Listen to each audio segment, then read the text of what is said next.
Deo Gratias, nous sommes heureux de nous retrouver aujourd'hui pour notre 24e vidéo sur l'Apocalypse. Tout vient à qui sait attendre. Nous étions arrivés au chapitre 19. Nous sommes au verset 11 et nous entrons dans la troisième partie de l'Apocalypse qui est sur le triomphe du Christ et de l'Église. Donc j'ai l'impression que ça va être davantage consolant. Je lis. Puis je vis le ciel ouvert et il parut un cheval blanc. Celui qui le montait s'appelle fidèle et véritable. Il juge et combat avec justice. Fidèle et véritable, c'est des qualificatifs qu'on a déjà entendus, j'ai l'impression. Et ça nous fait penser au Fils de Dieu, donc à notre Seigneur Jésus-Christ. Ça pourrait bien être ça, nous allons voir si la suite nous le confirme. Ses yeux étaient comme une flamme ardente. Il avait sur la tête plusieurs diadèmes et portait un nom écrit que nul ne connaît que lui-même. Il était revêtu d'un vêtement teint de sang, le sang versé par le Christ sur la croix. Son nom est le Verbe de Dieu. Banco, nous avons trouvé. C'est le Verbe de Dieu, c'est le Fils de Dieu, c'est notre Seigneur qui est ainsi sur ce cheval blanc. Il porte un habit rouge sang. Et les armées du ciel le suivaient sur des chevaux blancs, vêtus de fin lin, blanc et pur. Ça devait avoir de la classe, de l'allure. De sa bouche sortait un glaive affilé à 2 tranchants. Ça nous rappelle évidemment le glaive à 2 tranchants de la parole de Dieu, dont on a déjà évoqué au tout début de l'Apocalypse, c'est que saint Paul évoque aussi dans l'Épître aux Hébreux. De sa bouche donc sortait un glaive affilé pour en frapper les nations. Les nations, donc toujours les nations, c'est les païens, sans doute, au sens les peuples non juifs. C'est lui qui les gouvernera avec un sceptre de fer, et c'est lui qui foulera la cuve du vin de l'ardente colère de Dieu Tout-Puissant. Donc il vient rendre justice. Sur son vêtement et sur sa cuisse, il portait écrit ce nom, Roi des rois et Seigneur des seigneurs. Rien que ça. Et je vis un ange debout dans le soleil. Et il cria d'une voix forte à tous les oiseaux qui volaient par le milieu du ciel. Venez, rassemblez-vous pour le grand festin de Dieu, pour manger la chair des rois, la chair des chefs militaires, la chair des soldats vaillants, la chair des chevaux et de ceux qui les montent, la chair de tous les hommes, libres et esclaves, petits et grands. La fin du combat, la victoire ne fait aucun doute. On appelle déjà les charognards, on peut vous préparer, vous allez avoir de quoi manger pour ce jour-là. Et je vis la bête et les rois de la terre avec leurs armées, rassemblés pour faire la guerre à celui qui était monté sur le cheval et à son armée. Vous imaginez, c'est vraiment le Seigneur des Anneaux, là, les 2 grandes armées, une tout de blanc vêtue sur des chevaux blancs, du merveilleux. Ça a dû inspirer la chevalerie pour faire leurs beaux vêtements, toujours très ornés sur leurs armures, toutes ces couleurs chatoyantes qu'ils aimaient à revêtir. Et en face, il y a ces monstres immondes, dans cette bête avec 7 têtes et 10 cornes, etc., qui les dirigent. Ils se font face et ils vont s'attaquer. Et d'ailleurs, on n'a même pas le temps de nous raconter la bagarre. On nous dit tout de suite, et la bête fut prise. Et avec elle, le faux prophète. Vous savez, le faux prophète, c'est la bête qui vient de la terre, c'est l'ennemi de l'intérieur. Le faux prophète qui, par les prodiges faits devant elle, avait séduit ceux qui avaient la marque de la bête et ceux qui adoraient son image. Tous les 2 furent jetés vivants dans l'étang de feu où brûle le soufre. C'est l'image de l'enfer. Le reste fut tué par le glaive qui sortait de la bouche de celui qui était monté sur le cheval. Et tous les oiseaux se rassasièrent de leur chair. Promesse tenue. Manifestement, cet ange n'est pas un homme politique.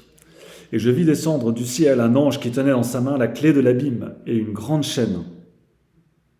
Il saisit le dragon, le serpent ancien, qui est le diable et Satan, et il l'enchaîna pour 1000 ans, et il le jeta dans l'abîme, qu'il ferma à clé et scella sur lui afin qu'il ne séduisait plus les nations, jusqu'à ce que les 1000 ans fussent écoulés. Après cela, il doit être délié pour un peu de temps. Donc, là c'est le démon lui-même. Après les sbires, on a le démon. Et donc là, avec une chaîne, il est enchaîné, il est ligoté, et il est jeté dans l'abîme, et il est scellé. Alors, ces 1000 ans là dont on parle, on fait beaucoup jaser dans le monde chrétien. Ça a donné ce qu'on appelait le millénarisme. Le millénarisme, c'est l'idée que le Christ allait revenir, ou en tout cas établir son règne, une sorte de règne paradisiaque sur la terre pendant 1000 ans, avant la fin des temps, et les catastrophes de la fin des temps, et la fin définitive. Et l'Église a toujours refusé catégoriquement cela, toujours condamné catégoriquement cette idée. On va les revoir les 1000 ans. Ça reste assez mystérieux, mais en fait, il faut le comprendre comme ces 1000 ans concernent les temps, ce qu'on appelle les temps qui sont les derniers, c'est-à-dire en fait le temps entre la venue du Christ et la fin du monde. Et donc, ce combat, en fait, d'une certaine manière, il a déjà eu lieu. Il s'est passé quand le Christ est venu sur la terre. Il a vaincu le dragon, le démon, il l'a enchaîné, c'est-à-dire que il a limité sa puissance. Et ça, c'est pour 1000 ans, donc c'est pour jusqu'à la fin du monde. Et à la fin du monde, cette puissance sera un peu lâchée pour les dernières épreuves de la fin. Donc avant la fin du monde, le diable sera déchaîné. Voilà comment il faut probablement comprendre ces 1000 ans. Puis je vis des trônes où s'assirent des personnes à qui le pouvoir de juger fut donné. Et je vis les âmes de ceux qui avaient été décapités à cause du témoignage de Jésus et à cause de la parole de Dieu, et ceux qui n'avaient point adoré la bête ni son image, et qui n'avaient pas reçu sa marque sur leur front et sur leurs mains. Donc on voit les justes, ils eurent la vie. Ils eurent la vie, et ils régnèrent avec le Christ pendant les 1000 ans. Donc ils partagent la victoire du Christ. Mais les autres morts n'eurent point la vie, jusqu'à ce que les 1000 ans fussent écoulés. C'est la première résurrection. Alors comment comprendre cette idée de première résurrection? Ici on nous dit que c'est la manière des Juifs de parler à cette époque pour désigner la première phase de la vie éternelle. On peut très bien comprendre ce texte-là comme les âmes qui sont sauvées, mais qui n'ont pas encore leur corps. Quand on meurt et qu'on va au ciel, tant avant la fin du monde, on n'a pas encore notre corps. Donc il y a la première survie, on va dire, et la vraie résurrection, c'est-à-dire le fait de retrouver son corps vivant à la fin du monde. Je pense qu'on peut le comprendre comme ça.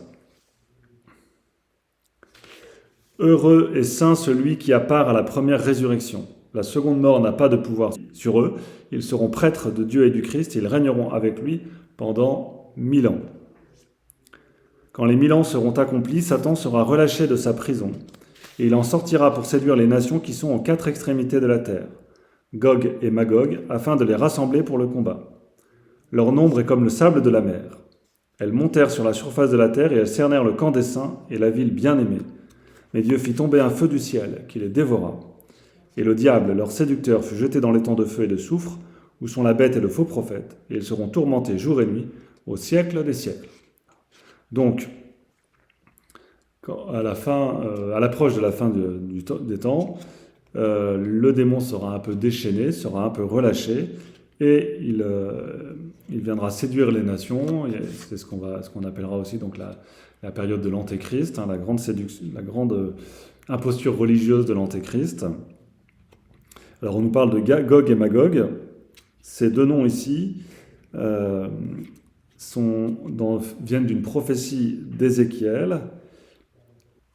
Je vous lis la note que j'ai sous les yeux. Ces deux noms sont placés ici comme par parenthèse pour nous rappeler que cette dernière conspiration des nations impies contre l'Église a déjà été annoncée et allégoriquement décrite par Ézéchiel sous la figure d'une invasion terrible de Gog, du pays de Magog, venant surprendre le pays d'Israël à la tête d'une armée innombrable formée de diverses nations.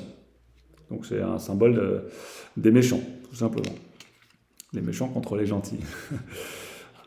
Et les méchants vont perdre, ça c'est bien. Ensuite, puis je vis un trône éclatant de lumière et celui qui était assis dessus.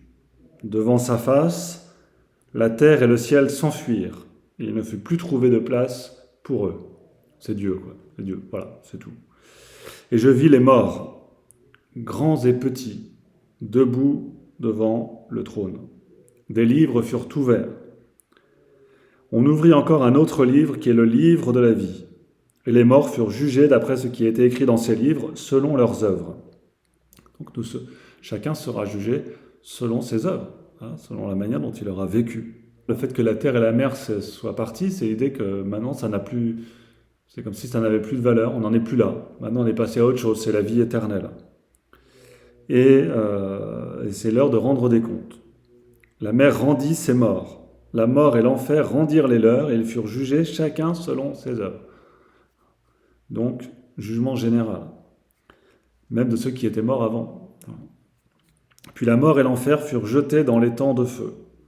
C'est la seconde mort, l'étang de feu. Alors l'enfer, il faut le comprendre comme le séjour des morts, très certainement, comme ce qu'on pourrait appeler les limbes des patriarches. Donc tout ça, on peut mettre aussi d'ailleurs le purgatoire dedans, je pense. Tout ça disparaît pour de bon, c'est l'étang de feu, l'enfer éternel qui prend la place. C'est la seconde mort, l'étang de feu. Quiconque ne fut pas trouvé inscrit dans le livre de la vie fut jeté dans l'étang de feu. Il faut vraiment beaucoup prier pour la conversion des pécheurs, afin qu'ils ne se damnent pas, qu'ils ne tombent pas ainsi dans l'étang de feu. Il faut prendre très au sérieux ces appels de Dieu.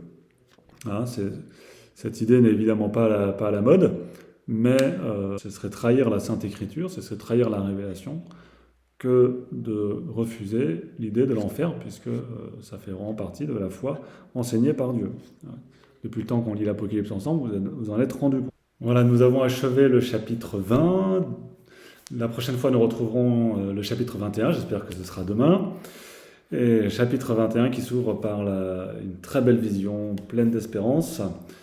Donc je vous dis donc à demain, que Dieu vous garde, soyez en pleine forme. Et prions pour la conversion des pécheurs. À bientôt.